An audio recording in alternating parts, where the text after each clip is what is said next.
Instant गुलाबजामची recipe घेऊन आले आपल्या चॅनलवर. चला बघूया त्याच्यासाठी लागणारं साहित्य. साखर, मीठ आहे, वेलदोडे आहेत ते घेतलेत, तेल आहे, पाणी आणि मिक्स आहे, गुलाबजामुन मिक्स. साध्या आणि एकदम सोप्या पद्धतीने गुलाबजामुन बनवण्यासाठी आपण पहिल्यांदा पाणी वतून घ्यायचं आहे पातेल्यामध्ये. 2 ग्लास पाण्यामध्ये 2 कप साखर टाकून घ्यायची आहे आणि याचा आपण सिरप बनवायचा आहे. जास्त पाक बी होऊन द्यायचा नाही, फक्त 2च मिनटं हे व्यवस्थित उकळून द्यायचं आहे पाणी. आता आपण साखर टाकून घेतलेली आहे पाण्यामध्ये. त्यानंतर वेलदोडे पावडर आणि थोडं चवीसाठी मीठ टाकायचं आहे, त्यामुळे टेस्ट चांगली येते.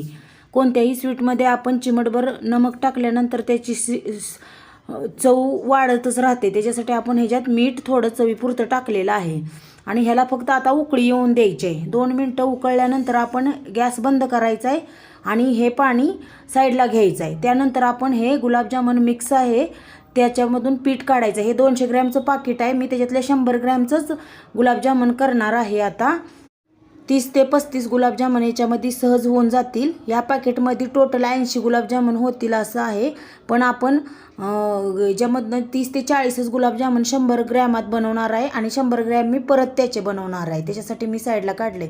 आता थोडं थोडं पाणी टाकून हे आपण गुलाबजामुन मिक्सचं जे पीठ आहे ते मळून घेऊयात. पहिल्यांदा एकदम पाणी टाकायचं नाही, कारण त्याच्यामुळं पीठ पातळ होईल आणि ह्याला काही जास्त पाणी लागत नाही. थोडं पाणी शितळत आपण ही केल्यानंतर आपण पीठ व्यवस्थित मळून होतो. त्यानंतर मी थोडं कॉर्नफ्लॉवर वापरलं आहे आणि हे डव बनवून घेतलेलं आहे. डव बनवून घेतल्यानंतर आपण याचे छोटे छोटे गुलाबजामुन बनवण्यासाठी एक साईजमध्ये बारीक बारीक गोळी बनवून घ्यायचे. मी आडवे गुलाबजामुन बनवणार आहे, उभे असतात ते, त्याच्यासाठी ही अशी गोळी बनवून घेतली बघा. अशा प्रकारे मी हे जवळजवळ 35 एक गुलाबजामुन बनवून घेतले ती. आणि आता आपण हे गोळी बनवून झाल्यानंतर आपण हे तळून घ्यायचं आहे. आता तेल पहिल्यांदा गरम करून घेऊया. आपण तळण्यासाठी गुलाबजामुन आता घ्यायचे आहेत. तेल गरम झालेलं आहे. आता आपण ह्याच्यात गुलाबजामुन टाकून तळून घ्यायचे आहेत. जास्त करपून द्यायचं नाही, त्याच्यासाठी सतत हलवत राहायचं आहे. त्याच्यामुळे जास्त तेल गरम होणार नाही आणि आपले गुलाबजामुन व्यवस्थित आतून भाजून निघतील. गॅस मंद आचेवर ठेवायचा आहे. जास्त फुल गॅस घेतल्यामुळे काय होईल, आपले गुलाबजामुन करपतील आणि आपण सतत हलवत राहायचं आहे हे गुलाबजामुन. त्याच्यामुळे काय होणार आहे, व्यवस्थित भाजून निघणार आहे ते गुलाबजामुन. आता हे आपलं व्यवस्थित भाजून झालेलं आहे ती. आता आपण हे काढून घ्यायचं आहे आणि थोडं तेल नितळून द्यायचं आहे याच्यामधून. हे गुलाबजामुन भाजून आपण साईडला घेतलेत आणि त्यानंतर आपण दुसरे राहिलेले गुलाबजामुन भाजून घ्यायचे. ती मी थोडंच तेल वापरलं आहे, जास्त तेल वापरलेलं नाही. थोड्या तेलामध्ये थोडेच गुलाबजामुन भाजून घेत आहे, त्याच्यामुळे जरा थोडा वेळ लागतोय. काय आपण जास्त तेल घेऊन सुद्धा भाजू शकतो, पण असं भाजल्यामुळे जरा सगळे व्यवस्थित गुलाबजामुन भाजून निघतील. आपल्या नवनवीन व्हिडिओसाठी आपल्या चॅनलला सबस्क्राईब करा आणि बेल आयकॉनवरती क्लिक करा. गुलाबजामुन हे आपले भाजून तयार झाले ती. आता आपण हे काढूया. असं आपण हे गुलाबजामुन पूर्णपणे भाजून घेतलेलं आहेत.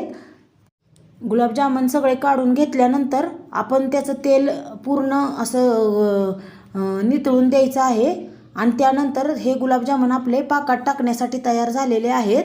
पाक बी पूर्ण काही असा थंड झालेला नाही. आपण जे सिरप बनवलेलं होतं हे पातेल्यात ठेवलेलं आहे बघा. हे बघा, आता आपण याच्यामध्ये हे गुलाबजामुन टाकणार आहे. हे बघा, असं झालं आहे सिरप. जास्त बी म्हणजे थंड झालेला नाही, थोडा कोमट आहे. आणि हे गुलाबजामुन आता आपण त्याच्यात टाकून हे बघा, सगळे गुलाबजामुन मी ह्या पातेल्यात टाकून घेतलेले आहे ती. आणि आता आपण परत काय करणार आहे, हे झाकून ठेवणार आहे असंच. जवळ 4 तास हे आपण असंच झाकून ठेवायचं आहे, म्हणजे आपले गुलाबजामुन व्यवस्थित भिजून निघतील. भिजल्यामुळे पाणी पूर्ण गुलाबजामुन ऑब्झर्व करतील. आता ही 4 तास झाल्यानंतर हे बघा, उघडलं आहे मी. असं झालेत गुलाबजामुन पूर्ण असं, म्हणजे पाक त्यांनी ऑब्झर्व केलेला आहे. खाण्यासाठी तयार गुलाबजामुन आपले झालेले आहेत. इन्स्टंट गुलाबजामुन तयार आहेत खाण्यासाठी. तर चला आपण बघूया हे कसे झालेत आणि तुम्हीही बनवा आणि मला कमेंट बॉक्समध्ये कळवा की तुमचे गुलाबजामुन कसे झालेत. धन्यवाद.